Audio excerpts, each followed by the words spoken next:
and welcome back to my channel.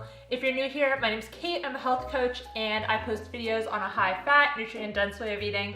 If you like this video, please give it a thumbs up, feel free to share, and make sure to subscribe.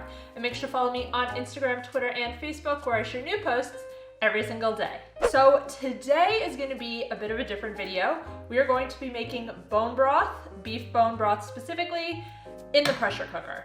So I just got this pressure cooker. It is from Ninja, and if you've watched any other videos on my channel, you will know that I love Ninja products.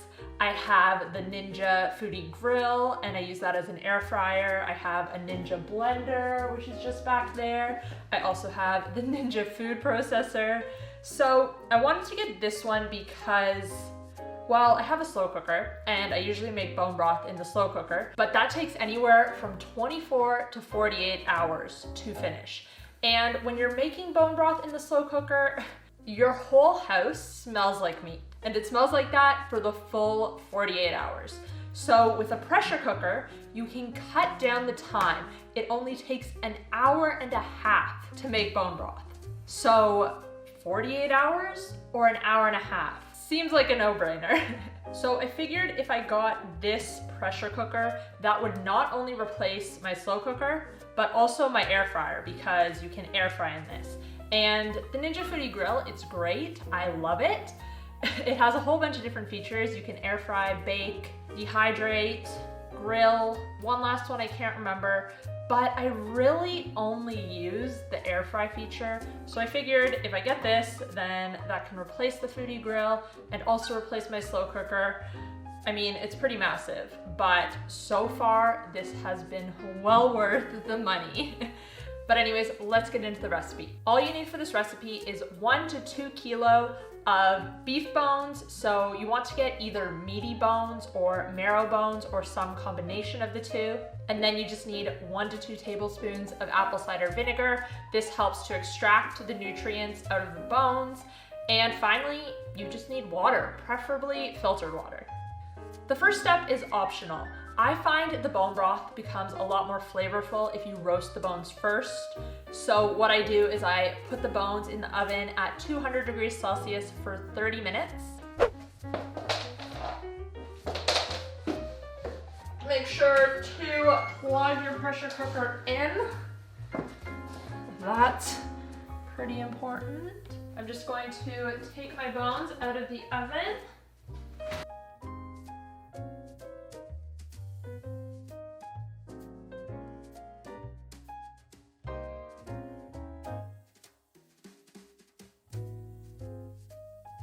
Now with the Ninja Multi, there's actually 2 lids.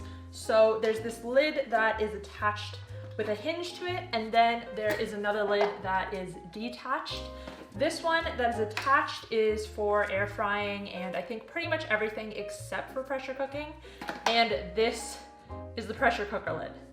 So I'm going to put all of the bones into the pressure cooker. I'm going to pour the filtered water in, and you want the water to just cover the top of the bones. If you have too much water in comparison to bones, then you won't get that nice jelly consistency when the bone broth cools. And then you want to add about 1 to 2 tablespoons of apple cider vinegar. I kinda just eyeball it. All right, so now let's put the lid on. Now, when you're putting the lid on, there are these little arrows that you just line up right here. It kind of clicks into place and then you turn it and it locks in. One really important thing before we go any further is there is this pressure release valve on the top, and you want to make sure that this is on the seal setting. If you have it on the vent setting when you're cooking, the pressure is not going to build up and your food won't cook. Now we are going to turn the device on. We're going to click the pressure setting. Make sure it is set to high. For time, we want to have it on 90 minutes. If you hold the button, it will go up a little bit faster. All right, so 1.5 hours. And now all you have to do is press start. So when we have this symbol here, that means that the pressure is building up inside the device. And once it's done doing that, then the timer will start. So I'm gonna leave this for now and I'll be back in a bit. So it just finished, the timer just went off. What you wanna do now, and this is really, really important, is the pressure valve, you want to turn it to vent. And then all the pressure is gonna release, steam's gonna come out. If you need to stand back when you do that, it's gonna be pretty dramatic and you do not want that steam on your face. And then once all the steam has went out, we're gonna take the lid off and have a look. All right, so when the steam finishes, there's also this little red button here, and that pops down when the pressure has been released. So now you want to take it off by rotating it the same way we put it on, and you want to take the lid off slowly because if there is any more steam, like you don't want to have your face over top. That won't end well, but let's take a look.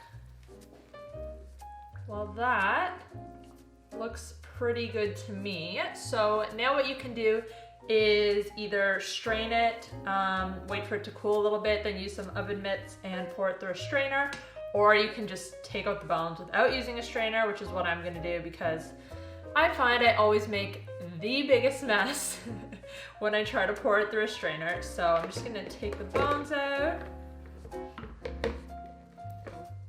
I should mention that you can also reuse the bones. So I don't have time right now, but I could have left the bones in, scooped out all the liquid, and then filled it back up with water and put it on for another 90 minutes. You can usually get 2, sometimes even 3 uses out of the bones. And now we're just gonna portion it into the jars.